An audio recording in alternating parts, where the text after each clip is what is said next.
In 1991, the Indiana Humanities Council contracted Hank Fincken to write an original one-man play about Christopher Columbus. The goal? To understand the man and the decisions he made in his own time so we can better understand ourselves and our own choices today. Hank discovered that the Columbus of 1491 was quite different from the Columbus of 1506, and to understand the whole man, we must see him at various stages of his life. In the first of our scenes, 1492, a confident Columbus tries to prove to King Fernando and Queen Isabella that it is a good idea to sail west, and he is the best man to lead the three-ship expedition. Your Highnesses, this your humble servant thanks you for the opportunity to express my views concerning the importance, nay, the necessity, of sailing west to India, Cathay, and Cipango.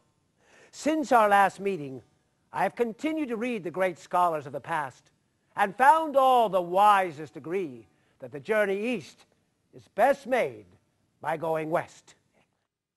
Aha! Friar Juan Perez, my good friend, could you stand a moment? As the court here smiles, you can see how dear this good man is to so many. Let his noble character, not mine, persuade you of the worthiness of my plan. He saw God's purpose long before anyone else, and so explained it to your Highness.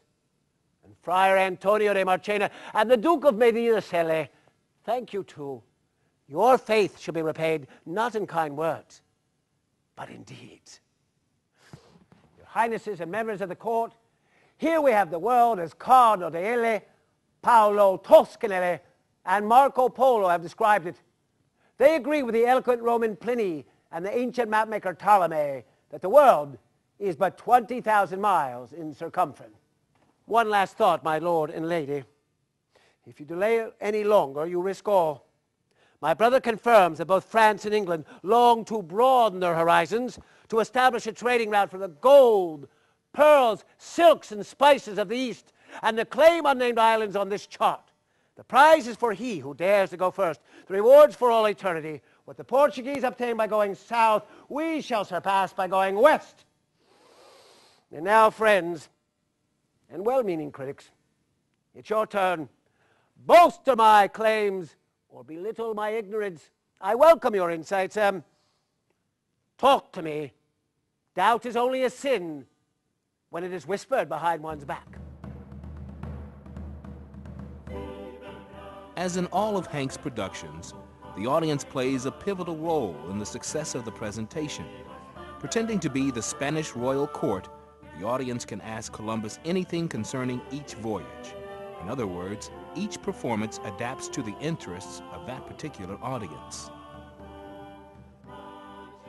Your Highnesses, it is my privilege and honor to be the bearer of most excellent news.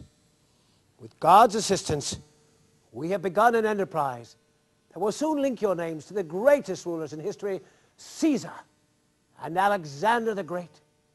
On the day of our departure from Palos, I collected all my men and said, we go about God's business, and therefore cannot fail. No monster dares to raise his ugly head, because the angels above protect us. And I trust no one here believes it was a mere coincidence that the Santa Maria sank Christmas Eve on the very island where we discovered the most gold. God was practically shouting, build a fortress here and begin my work. The island was Marco Polo's Cipango, which, in your honor, I have renamed La Isla Española. I left 39 men there with orders that they treat the natives honorably, for they're the best and most generous people in the world. And I told my men, fine gold. Now, I did not arrive in Cathay, nor meet the great Khan, but I came close. On a northern island, native priests described armed warriors coming from the northwest to take them away as slaves. What other explanation can you have but they came from the great Khan? Espanol itself differs greatly from Marco Polo's description, except for one thing: the gold. There is more gold on this one island than the Portuguese will find in all of Guinea. Your Highnesses, I await your orders for the next voyage. I assume my titles and revenues are as secure as your knowledge that I shall serve you and the Lord forever.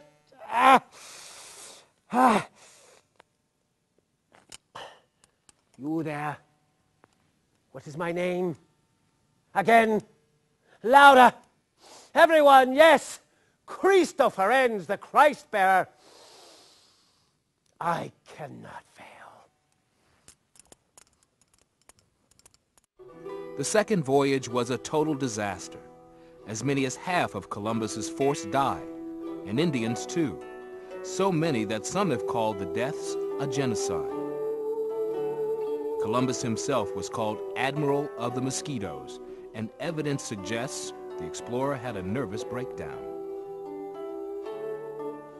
Oh, Father, thank you for your many blessings.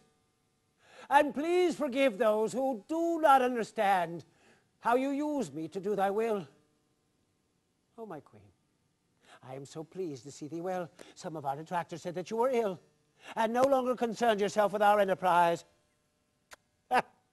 Well, I laughed, because I knew there was yet too much to be done for God to leave it all to me. And as for you doubters, I bring you proof of a promise fulfilled. These affidavits confirm that I arrived in Cathay and came within days of shaking hands with the great Khan, despite hardships beyond description. Wait. Yes, I'll tell them. Oh, your Highnesses, you must use much more care and constantly be on the lookout for false prophets that would twist the Lord's commandments to fit their own personal needs. Mark me well. You've been warned. In the final scene, Columbus asks God about his legacy.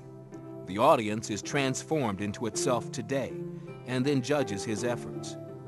But this is a play with no simple answers. Columbus answers with challenges of his own.